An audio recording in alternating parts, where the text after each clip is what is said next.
Welcome to the Slop Temple. We pray this video helps. You'll begin inside System Settings because that's where Mac OS centralizes text behavior. Click the Apple menu, choose System Settings or System Preferences, then go straight to Keyboard and open Text Input. This region controls automatic corrections and spelling rules, so acting here changes all apps unless they override it. Once done, make sure you're in the correct user account, and if your Mac is managed, confirm admin permissions so changes stick rather than being reverted by profiles. Now you'll disable the specific toggles that force autocorrect.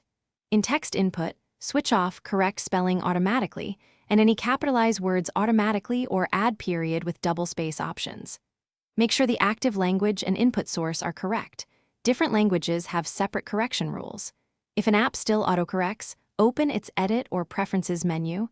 Apps like Pages or Mail can override the system setting.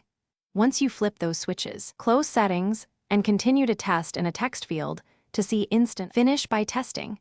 Type common misspellings in Notes, Safari, and a new document to confirm autocorrect is off. If corrections still appear, quit affected apps and relaunch them. If that fails, reboot the Mac to clear cache settings. Make sure there are no configuration profiles installed and disable third-party keyboard utilities which may enforce corrections. If an app has its own spelling settings, adjust them directly. If problems continue, recheck text input toggles and language sources to ensure nothing was missed. Thanks for watching. Consider subscribing if we helped you.